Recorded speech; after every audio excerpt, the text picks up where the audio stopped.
Hola, ¿qué tal? Soy Pablo Gil y hoy quiero hacer un vídeo en el que voy a contaros los orígenes, cómo empiezo a mi vida como inversor trader en el mundo financiero, ¿no?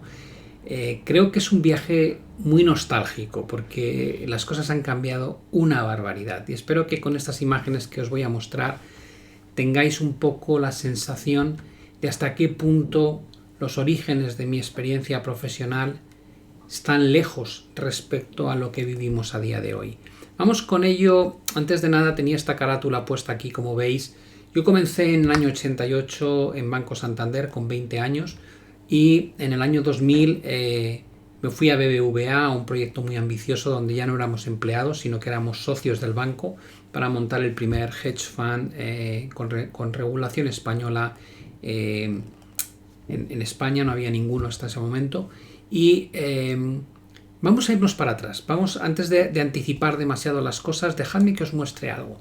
Esto es la foto del Chicago Mercantile Exchange, una de las grandes cámaras de contratación bursátil en los 80. Fijaos qué aspecto muestra. Las pantallas, el tipo de teléfonos, las pantallas de cotización, cómo eran, ¿no? Esto recuerda mucho al formato que teníamos en la Bolsa de Madrid, ¿no? Que no era digital. Pero cómo es. En la década de los 80, yo en el 84, de hecho en el año 83 me voy a Estados Unidos y tomo mi primer contacto con la informática, ¿no? Allí mucho más desarrollada que aquí, lógicamente, y me encuentro este tipo de cosas, ¿no? Ordenadores, esto de aquí que veis aquí a la izquierda, este es un Reuters, esto es un Dow Jones Telerate, las primeras pantallas que mostraban cotizaciones en tiempo real. Los monitores eran, como veis, monocromos verdes o blancos, cajas enormes con una resolución malísima. Estas son las salas de tesorería de aquella época y esto es un poco la sensación que transmite cuando miras un ordenador de esa época. Se alimentan con disquetes de 3,5 o 5,25. No hay internet, no hay ratón, no hay Windows, no hay discos duros. Es algo completamente distinto al momento actual. Y aquí tenéis un reflejo que yo creo que es muy real, que es en 1987 sale al mercado la película Wall Street, protagonizada por Michael Douglas y por Charlie Sheen. Y estos eran las pantallas con las que yo empezaba. Yo empecé en el año 88, esto es exactamente lo que teníamos, monitores gigantescos para dar una resolución muy pequeña.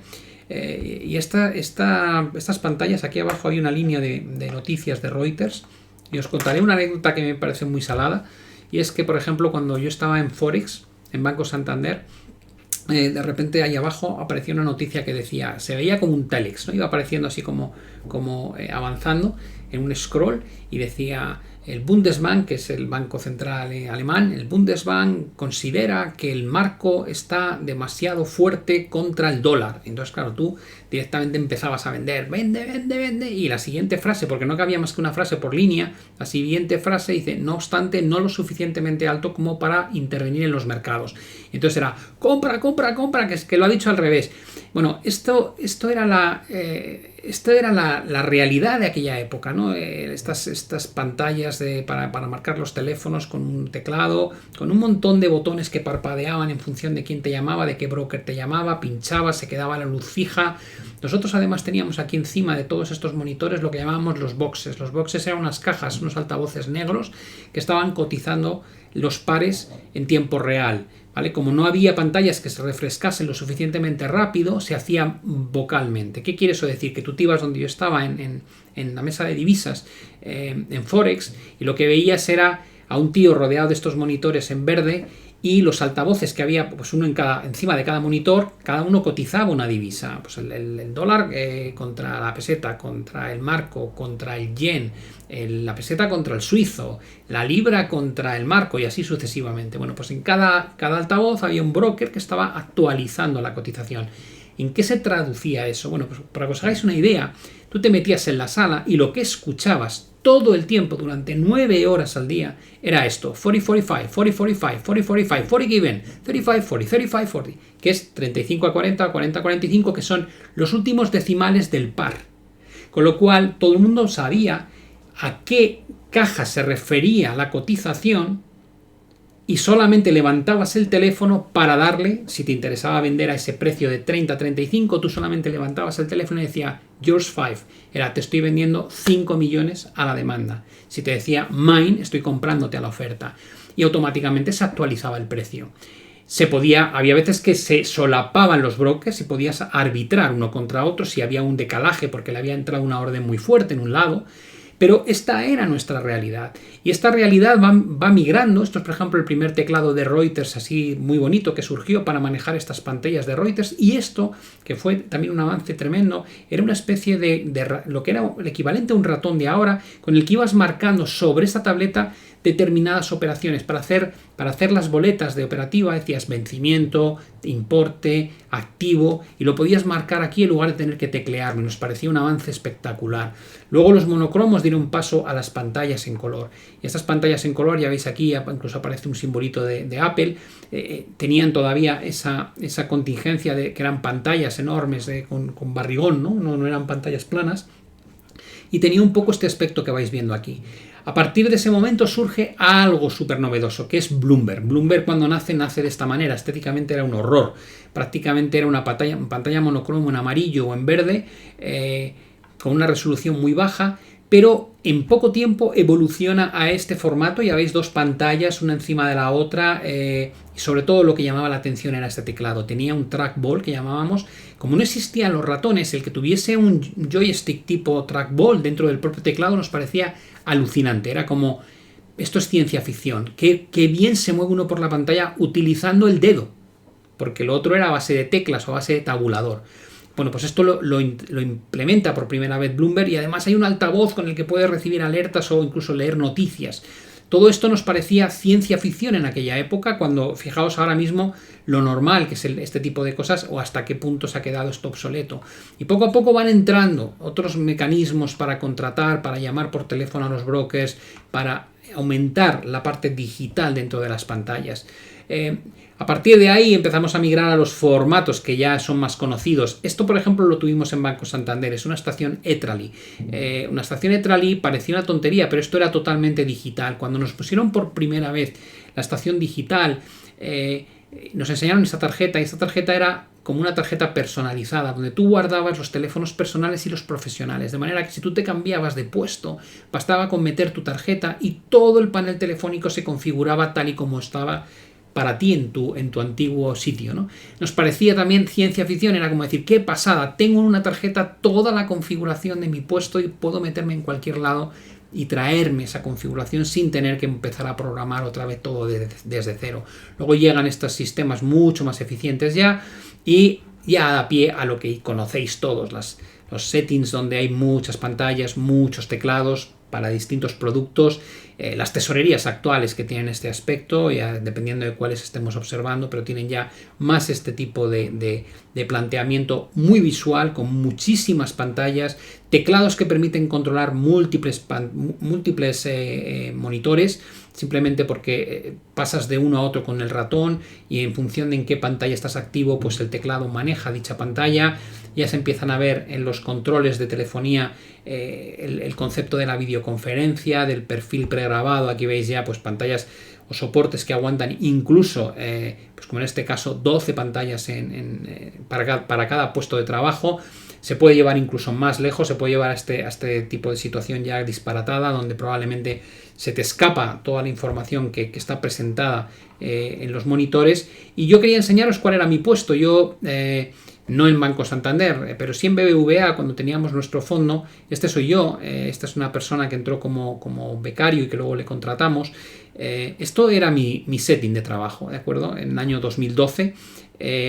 Lo que tenía yo aquí era una TradeStation, que era un producto de Omega Research muy bueno para hacer análisis técnico. Este era mi segundo TradeStation. Aquí estaba con un programa de gestión de carteras, de esos que se programaban. Luego tenía mis pantallas de Reuters, donde teníamos el Reuters 3000 Extra, y además toda la parte ofimática, de correo electrónico, Excel, cualquier cosa que necesitásemos desde el punto de vista de preparar informes. Y luego teníamos, por supuesto, el Bloomberg con dos pantallas, que es lo que veis aquí atrás, ya un Bloomberg de los modernos, lógicamente. Como veis, bueno, pues yo me manejaba con básicamente 6 pantallas. para las cuales tenía 4 teclados. Este teclado correspondía a este teclado de aquí a estas 2 pantallas, este teclado a este de aquí, y detrás, que no se ve, estaría el control del Bloomberg. Si lo veis, aquí tenemos a Ramón, saludos si me estás viendo, es nuestro jefe de ventas en aquella época. Ya le veis que ha salido con una foto para la posteridad. Bueno, mi puesto es este de aquí atrás, ¿no? ¿De acuerdo? Este es el Bloomberg, uno de los X-Station, las 2 pantallas de Reuters y el otro X-Station. Con lo cual veis que es un setting bastante chulo. En este primer X-Station lo que yo hacía era análisis en términos absolutos, no comparaba un activo contra otro, sino en términos generales. Y aquí en el segundo Trade Station es donde tenía mis modelos de sistemas de trading y además el análisis relativo, donde centraba toda la operativa entre Santander contra BBVA, Banca Intesa contra Unicredit, o Goldman Sachs contra Morgan Stanley, o IBEX contra DAX, o DAX contra Eurostoxx 50. Y luego ya teníamos como fuentes de datos tanto Reuters como Bloomberg. Esta configuración, como veis aquí, no era la habitual. La gente normalmente con 2 pantallas se sentía ya suficientemente cómodo para lo que tenían que hacer. Y yo diseñé la mesa. La mesa estaba pensada era una U al principio, y la idea era que nos podíamos girar, darnos la vuelta, dejar los ordenadores a nuestra espalda y estábamos automáticamente reunidos. Era una forma muy eficiente de, si teníamos que comentar algo, girarnos rápidamente y poder hablar y discutirlo sin tener que ir a la sala de reuniones.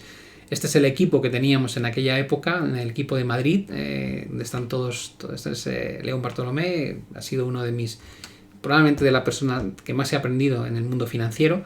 Y bueno, y ahí es una sala de reuniones, como veis, pues con el proyector. Aquí estamos celebrando, ahí se ven las copas. Estábamos a las 7 de la tarde, probablemente un viernes, celebrando ya que acababa el año. Esta es nuestra sala de reuniones, donde solíamos tener reuniones diarias. Nuestra oficina propia que teníamos, no era de BBVA, era nuestra, que la habíamos contratado aquí en Pozuelo, porque muchos de nosotros vivíamos por la zona. Y bueno, pues esta es un poco la historia de cómo ha cambiado el mundo del inversor de hace 30 y tantos años ahora. Para alguien que lleve 10 años probablemente los cambios han sido menores, o para alguien que lleve 15 años los cambios han sido menores. Pero cuando te remontas lo suficientemente atrás como para que no hubiese internet, no hubiese discos duros, no hubiese Windows, no hubiese muchas de las cosas que ahora nos parecen el pan nuestro de cada día, ¿no? Pues sí, es interesante echar la vista atrás. A mí, haciendo este vídeo, me ha resultado muy agradable, ¿no? El ver de dónde vengo, de qué lejos vengo. Y siempre cuento lo mismo. Yo cuando empecé para poder graficar, recuerdo que me decían, bueno, pues hemos conseguido datos de Nueva York. ¿Y qué significaba eso? Pues que me llegaba un paquete de papel con, no sé, cientos y cientos de hojas, donde estaba la apertura, alto, bajo y cierre del dólar contra el marco de los últimos 5 años. Entonces yo dedicaba 3 horas al día a teclear esos datos. Luego intentaba graficarlos. Cuando lanzaba el programa de poner el gráfico de barras, no había ni velas siquiera en aquella época. Cuando ponía el gráfico de barras me iba a tomar un café, porque lo que tardaba en cargar el gráfico me daba tiempo de irme casi a desayunar. Y cuando volvía descubría que muchos de lo que había tecleado estaba mal, con lo cual había que localizar la fecha, modificar el dato, hasta que quedaba una base de datos limpia. Bueno, pues me pasé muchísimo tiempo construyendo así a mano las bases de datos. Fijaos ahora vosotros que básicamente entráis, pedís un gráfico mensual, semanal, diario, intraday, 1 minuto, y se carga de forma veloz, no solamente el gráfico, con cualquier tipo de formato, velas, candles, o sea, barras, líneas, punto y figura. Si os apetece podéis verlo con indicadores, sin indicadores. Es decir, no hay color. Tenéis una capacidad de aprendizaje con los medios actuales brutal.